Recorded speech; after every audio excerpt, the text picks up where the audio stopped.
You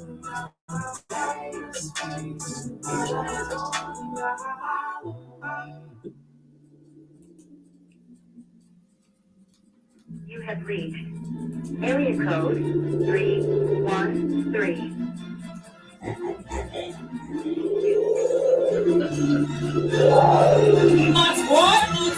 All my live niggas in the 313. Whoa. Hey, we actually on time tonight. We on time tonight. Hey, shout out my man DJ Los, national DJ, local legend. Appreciate you, bruh. He keep them beats coming, man. You can check him out. DJ Los, look him up. You know, all the routine little avenues and different things like that. You can check him out. Just did I forget the name of the award, but they just did something with Dame Dash. I guess Dame Dash was here about a week or so ago, man, and they presented him with some this award. You know, my man Los, you know, got his hands in some of everything. But I appreciate you, bro. DJ Los there with them beats. Hey, I'm your host, man. I go by New, just simple NEW, and like to welcome you to another edition of No Fan Sports Podcast.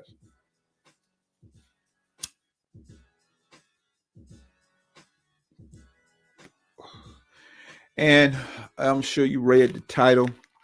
You know, I did something already, you know, for my Michigan fans / Harbaugh haters. You know, I was catching a lot of flack when he first came on, you know, joined on Michigan. You know, it took him a minute to actually get over that Ohio State hump. I think it was 3-4 seasons. Actually, he had one. I think Michigan got cheated out of one prior to them actually eventually getting over the hump for these past 3 seasons, because they 3 in a row against Ohio State. But they had actually won one prior to that, probably 2 years before they finally won their first one over Ohio State. Matter of fact, speaking of Ohio State, I think you know, after they lose to Michigan again this year, this gonna be his swan song. They'll be getting rid of him. They ain't gonna have no choice. They're gonna treat him like they kind of something like they did my man Jim Cooper. You know, Cooper was one of the great Ohio State coaches, man. He had a wonderful record. He just couldn't beat Michigan. I think he was 1-9 against Michigan or something like that, or 10-1 or 1-10 or something like that. But anyway, yeah, this is about Michigan. It's about Michigan. It's about Harbaugh. But let me get these disclaimers and different things out the way real quick. Gotta do it. We don't want no trouble from nobody. No Fan Sports Podcast is providing this podcast as a public service, but it is neither a legal interpretation nor a statement of No Fan Sports Podcast policy. Reference to any specific product or entity does not constitute an endorsement or a recommendation by No Fan Sports Podcast. The views expressed by guests are their own, and the appearance on the program does not imply an endorsement of them or any entity that they represent. Views and opinions expressed by myself are those of my own and do not necessarily reflect the view of No Fan Sports Podcast or any of its officials. And fair use copyright disclaimer under Section 107 of the Copyright Act 1976. Allowances made for fair use for purposes such as criticism, comment, news reporting, scholarship, and research. Fair use is in use permitted by copyright statute that might otherwise be infringing. Nonprofit educational or purpose or personal use tips to balance in favor of fair use.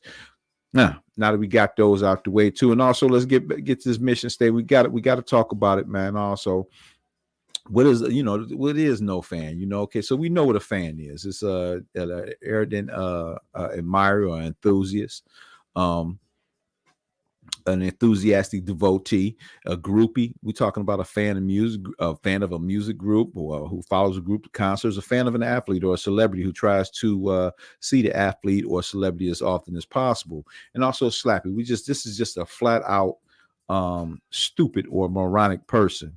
You know, sorry we had to get it down like that, but you know, it is what it is, you know. So let's get back over here. Let me get back over here. And so we goes here, no fan. No Fan is a fan groupie slappy free zone. We here at No Fan are dedicated not to just analytics, metrics, and or statistics that are part of any given sport, but also the non-measurables that cannot be and doesn't get recognition on the stat sheet. Things like heart, mental tenacity, drive, and hunger, etc., as well as being able to understand the difference between athleticism and actual skills slash fundamentals. Instead of being caught up like a deer in the highlights, as you are over his or her physical gifts from above. Yeah, that's fan talk. No, we don't do that here. We speak of X's and O's that many of you mistake for hate. Okay, so we got that out the way. Looks like all of the information or the tide is swinging. Looks like Jim Harbaugh is probably vacating his seat as head coach at University of Michigan and going to be taking his talents back to the NFL. Now, he was already, I really didn't understand the separation between him and San Francisco 49ers back then, because what he did was phenomenal. I think he was there 2011 through 14 or something like that. 4 years, 2 NFC championships, and 1 Super Bowl appearance. Okay, and it was a big thing too, because that's when Colin Kaepernick got his start. Played in the Super Bowl, did well, and all those things. And if you follow Jim Harbaugh, and like I've been following, not just since he was a quarterback at the University of Michigan, and he had some time in the NFL, didn't fare as well as a quarterback in the NFL as he did at the university, but you follow his coaching career, go down to San Diego State, up to Stanford, put a Stanford team, put a Stanford school on the map as far as a football powerhouse. Then that's when he jettisoned up to the NFL. That's when he went up to the NFL, and took that San Francisco team. Like I said, 2 NFC championships in the Super Bowl. Now, here's the thing. I mentioned this several times before. Michigan. I kind of related it to almost like the death penalty that the SMU received back in the day. I don't know if any of you old enough or familiar with the situation. You can go look it up online. And check out the death penalty that was put on SMU. SMU went through a lot of they was paying players and different things like that, and they caught it, man. And if you catch the right documentary, you'll see they AD literally once the penalty was imposed on this guy, basically almost fainted and fell to the floor, and that's how severe it was. And the SMU never truly has come back from that particular from that penalty. Now, granted, when SMU bust on the scene back in the early mid 80s, they came out of nowhere, and now we kind of know why. It was, they was handing out them checks back in the day, and keep that in mind. We talking about checks, right? We talking about checks. We gonna keep them checks in mind, because them checks is gonna come into play when we start talking about Jim Harbaugh and what's going on. So, like I said, the University of Michigan was in some bad shape, man. I think since that 97 championship, and shortly thereafter, this was Lloyd Carr was still the coach, and Ohio State that had went to Jim Tressel, man, and if I'm not mistaken, Lloyd Carr's record versus Tressel, I think he got him that first year, but lost consecutive years after, like 6. He was like 1-7 against Tressel.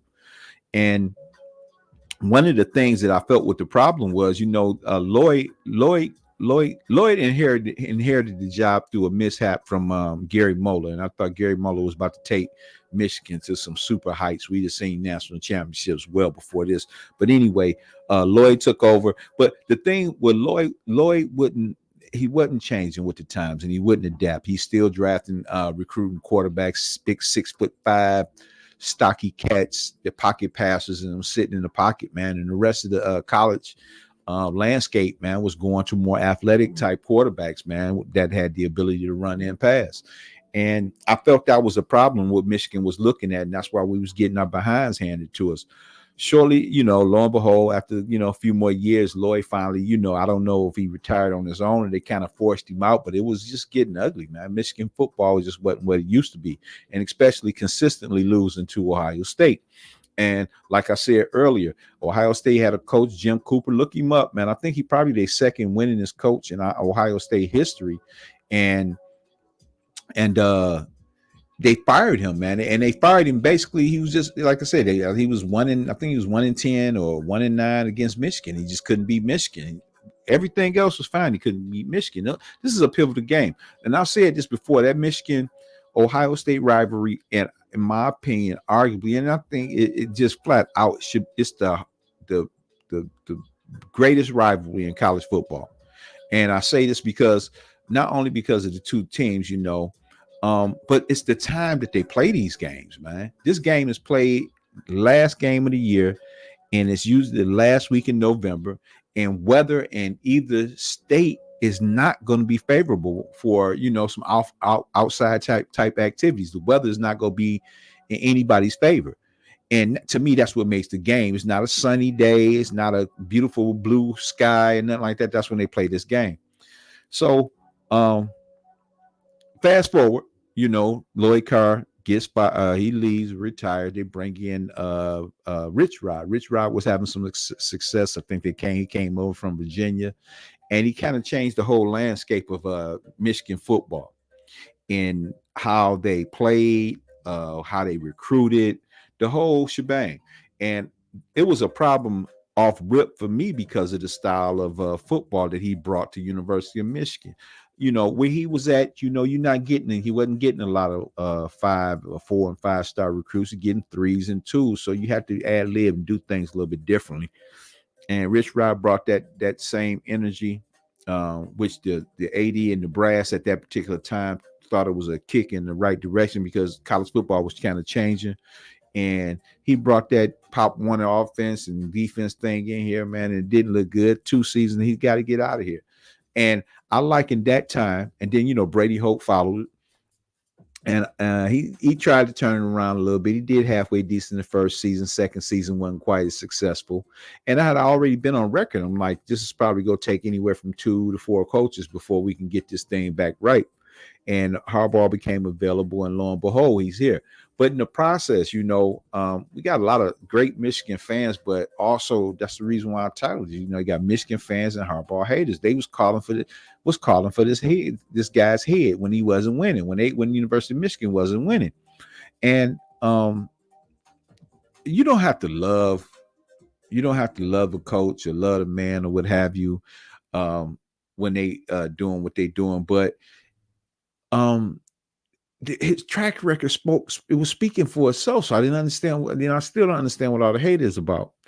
So fast forward again, here we are. The University of Michigan is national championships under Coach Harbaugh, served 6 games worth of suspensions this season, and they still beat everyone and walked into the national championship and knocked off big bad Alabama, the Crimson Tide, And shortly thereafter, Nick Saban decides he gonna hang it up, man. He said he was done. He retired. They've already got a new coach. I think it's the former coach of the Washington Huskies, the slid over there. So they got the new coach. Michigan knocks off Alabama. It's just a whirlwind that's going on, going around right now. And the talk had always been there, and me, I want him to stay. I want him to stay. I want him to go old and gray. I want him to stay long enough. They build a hall, name it after him, just like they did Bo Schembechler. I think the staying at Michigan, though you have to deal with the NILs and the transfer portals and different things like this, but for some reason, it seems like Jim Harbaugh has the recipe. He got the recipe to do things that need to be done. And you can see, so the first 3 games suspension, he had 3 different coaches coach the first 3 games. The second 3, Sharon Moore, he took care of the last 3. So he gave, he had some people in line that was capable of, picking up the baton or whatever. Okay. So now, Michigan national champions, and the questions are coming. I mean, the questions are coming because it's always background chat, and they always know a lot of the stuff that's already going on. So it's every day they asking, especially during that championship, what you gonna do? What's your future like? And he sidestepped it as much as possible. And from what we understand is that Michigan had no problems trying to negotiate a nice, fat, healthy contract for him to stay here at the University of Michigan. The problem lies in he wanted immunity from any NCAA potential sanctions that may be coming up because of the sign stealing scandal and the COVID situation. I think he bought a cheeseburger or something for somebody or whatever. So these things still got penalties coming back from the NCAA. But and the one that really got me, that threw me over, that just said, okay, yeah, I think it's a done deal that he's gone. And I'm gonna bring it up. Where's that? We read this article real quick. All right, where's it at? Hold on. Okay, here we go. All right, and this was an article that was written or posted by The Score. The Score was written by Jack Brown just 9 hours ago or whatever. But it's titled "A Report: Chargers Offer to Harbaugh Extremely Strong," and it goes on to say that the Los Angeles Chargers have made an extremely strong offer to Harbaugh to become the next head coach, and are in striking distance of securing a deal. And this is a deal according to Mike Garofalo of the NFL Network reports. Says the Chargers and the Michigan coach, who are reportedly meeting for a second time Tuesday, are at a point in negotiations where they're discussing potential candidates for general manager and coaching staff. This is what Garofalo says. And it's looking, like this is the direction that he particularly going in. Now, my son and I, we talk a lot, and I had already told him, I'm like, man, it's some jobs out there. And I said, I had already mentioned it. I'm like, man, the most attractive job to me is the Chargers job, because you got my man, A-Bear there, kind of like a, Josh Allen-ish, big young man, strapping young man, big arm, physical specimen. They got some nice big receivers. They got some holes. Of course, they got to plug some holes up and different things like that. But the team wasn't too far off, because even this year, even though they didn't perform like what that was expected, this was a team that was expected to challenge and be in the playoff hunt. They had some misfortunes. Obviously, you can see they fired their coach, the head coach. So that job became available, and it seemed like it's most attractive. And this is who, who he's hanging his hat on right now. The second interview coming up. And for some reason, I just think it's a done deal that, this is where he's going. He on his way. I personally don't want him to leave. I'm kicking and screaming. I don't want him to leave. I don't want to go back into those years. Who's gonna be the next coach? And everybody always make it seem like, well, they'll find somebody. No, you just don't plug and play things like this.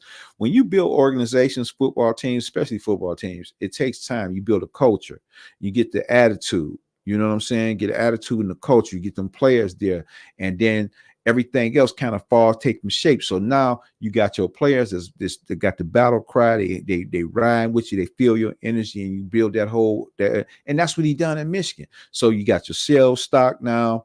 You got players. No telling how many Michigan players get drafted. Not this year. Just come and see draft coming up. But you got all this stuff all intertwined now, and this is what you need to create a great atmosphere and a great team. And this is what he's done. So they were fortunate enough. They pull off, win the Natty, and now the talk has come. So digging around, initially I was thinking, I was like, well, Harbaugh kind of, he wants immunity from, any potential sanctions, and Michigan can't guarantee that because the NCAA is that dude. NCAA do what they want to do. It's like they boss, gangster with it, right? So, for a minute I'm thinking, well, maybe the ADs wasn't backing him like he wanted them to when doing the suspensions, but the ADs were. The Michigan AD was like, whoa. And then we had the new commissioner of the Big Ten, who was a new guy, but the guy was well seasoned, and I was kind of, pissed because I thought he was jumping the gun a little bit, penalizing Harbaugh and the Michigan University prior to the NCAA finishing up their investigation. But, he went ahead and penalized Harbaugh and Michigan. We still came out of there like roses, though, and won everything. So I'm like, okay, so what's the problem? Because these sanctions and all these sign stealing and all these problems just all of a sudden just popping up out of nowhere. So, I was talking to somebody and then I decided, go ahead and dive. They had mentioned a few things to me. And so I went ahead and decided to go ahead and dive and take a look. And lo and behold, what I found was, I think one of the main reasons, where is it at? Okay. And this was an ESPN article. This one was written by Dave Wilson, ESPN staffer. This was it's dated January 6, 2024. So it was not that long ago. Apparently, Jim Harbaugh has been an advocate of revenue sharing for college athletes, not just for the football athletes, but for all athletes, period. And I guess this is what they talk about. It says, the Michigan coach said coaches, administrators, and television networks are all robbing the same train in making money off of unpaid college players in the hopes the rapid pace of change in sports can finally make revenue sharing a reality, not just in football, but in all collegiate athletics. Now, it's just, he's not just speaking for the football team. He's speaking for collegiately all the way around. Because the thing with the NCAA, the argument has always been standing reason why they wouldn't allow, amateur athletes to get any money. They felt like, we giving you a 4-year education, and depending on where it's at, probably worth a good 200,000 or so, probably at least, especially nowadays, 200, 250,000. We giving you a free education, so that should suffice. But in the meantime, so much stuff and times has changed. Harbaugh has even went on to say that, the players are getting the same thing he got when he was playing, back in the 80s, right? So, like they say, he kept deflecting the question or whatever. But long story short, let me see, where is it at? Hold on. He said, okay. Here it goes. It also goes on. This is the same article. It also says in 2012, then South Carolina coach Steve Spurrier said coaches would be willing to give up a small percentage of their salary if the players could get a modest stipend. That never happened. But Harbaugh said more than a decade later that he feels like there seems to be more hope with change taking place across the sport. And also says, quote, if stuff can happen this quick like we've seen this year, then I'm hopeful that there's a wrong that can be righted quickly as well. He said, there used to be a saying, old coaches, my dad used it, my brothers used it, like, hey, we're all robbing the same train. Coaches, administrators, media, television stations, conferences, and the NCAA. The ones that are really robbing the ones that really are robbing the train. The ones that could really get hurt are getting a very small piece. Is one thing for somebody to say, well, they're getting NIL, but the billions that are being generated that they are not getting much of a very small percentage. They're getting the same amount as I got in the 80s. You're getting a scholarship, room, board, books, and tuition. So it's like, come on, man, let's do the right thing here. Now, this is the great thing about that. It ain't just the fact that he recognizes that, they do have the NIL, and that's great. I've always felt that, college players should have received some type of compensation because, again, just like lots of things, you're making these people rich, man. Like the NCAA, but they got billion dollars. They said, I think they just signed a $7 billion contract, $1 billion a year for 7 years, So he's not only advocating the NILs, but he still feels that they should be able to receive some type of stipend, um, um, you know, from the NFL. I mean, from the college, from the NCAA. And it says here, Harbaugh said his plan, similar to Spurrier's, will be for everyone to take a cut of their salaries and pool it to share with the players. Quote, I would say this, anyone who is profiting from the student athletes right now, myself included, coaches somewhere between 5 to 10%, take a 5 to 10% less. That would go for any administrator, any coach, any conference, any university, NCAA, 5 to 10% less, and maybe a 10% tax from the television stations into one pot for the student athletes. Maybe that's a start anyway, as Harbaugh said. There's a lot of people profiting off the backs of student athletes, and they do a lot of work to keep from them, to keep it from them. It's all kind of the rules, and you have to be doing it for a long time, So long story short, man, I'm thinking, Harbaugh was catching a lot of flack and a lot of investigation, something similar, I think, mainly because of his policies and his look and his outlook on life, and feeling that the student athlete is being robbed and not taken care of properly. And when you have an administration as large as the NCAA, and it just goes down to just I want to say their nature, human nature, and the greed thing. It's like they don't want to share this money. And if you have a coach as popular as he is, the program is winning, and he's very outspoken on sharing some of the wealth with the players, then see, like, I don't think they want that. And I think that's where, all the heat is coming from. It's like, you got donors that donate money to these universities, and like, look, man, y'all got to silence him or get him out of here. We can't have that because this revenue is coming through and it's ours. We giving the kids an education. That's all they need, and that's the way it's been looked at for a long time, but you got Jim Harbaugh. So long story short, looked like he pissed in their cornflakes, and they're not really having that. And this is where I think most of the heat is coming from, simply because he wanted to share the financial wealth that's trickled down into the college football. Let me see. Let me give you a number. Where is it at? Where is it? Where? I can't find it. It's funny when you be having stuff and you be set to do, and then you can't find it. Maybe it might be the other article. But then nonetheless, long story short, I think what the problem is, man, Harbaugh just wants to share the wealth. He wants to share the wealth with the student athlete. As a former student athlete himself, he's familiar with the situation.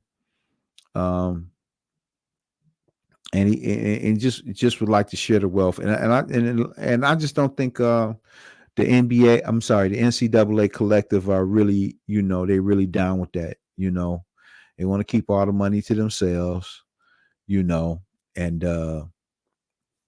don't want to share it with the student athlete. And they just feel that it's a bigger thing, that them giving you a free education should suffice.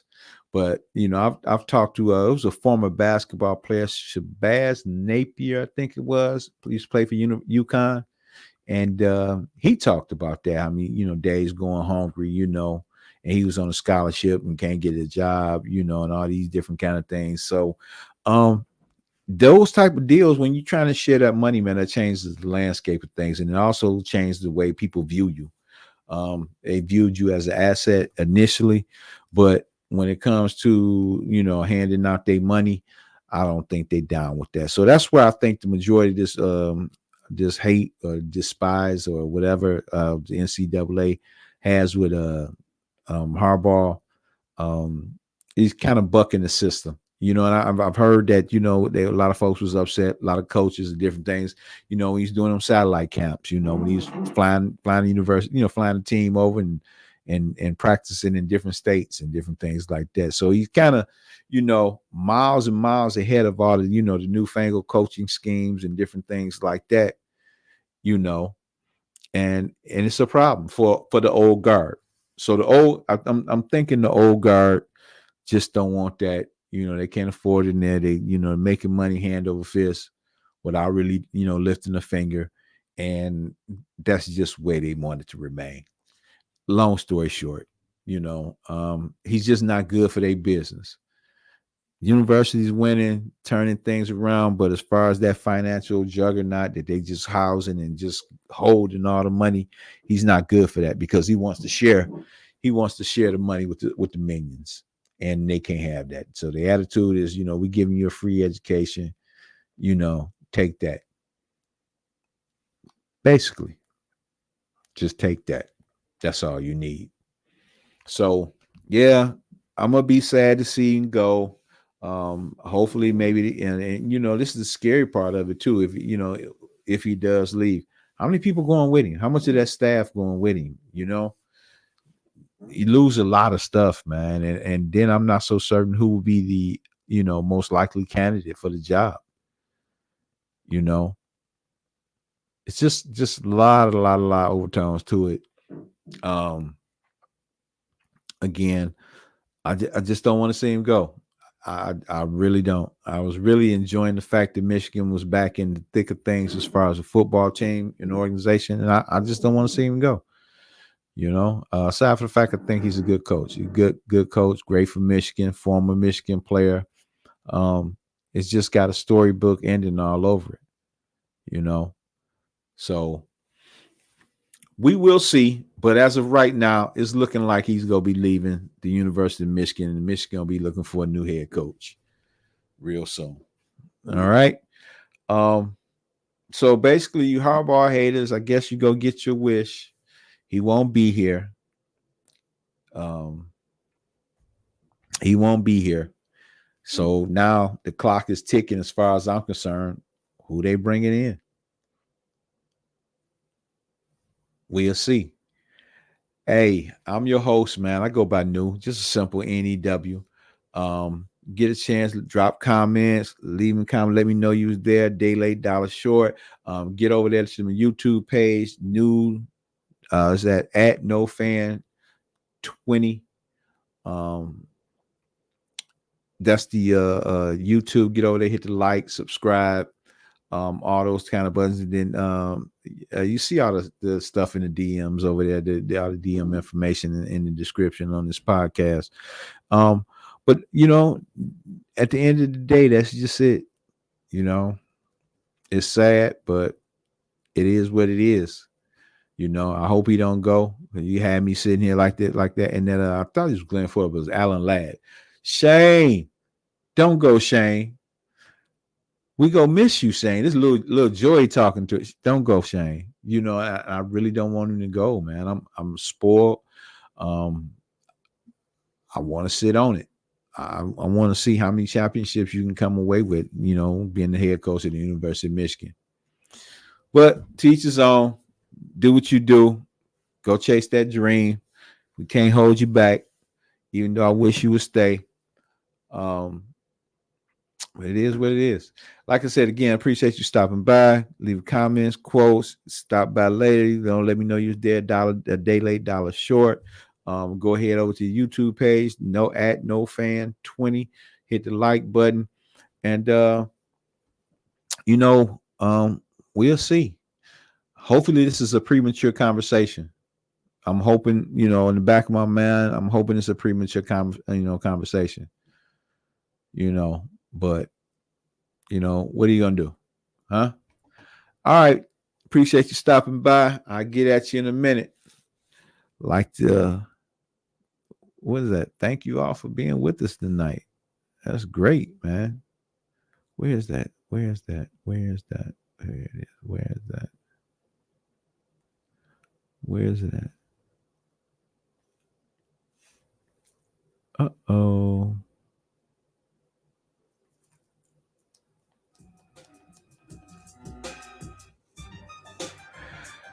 Yeah. Don't go, Shane. Shane, don't go.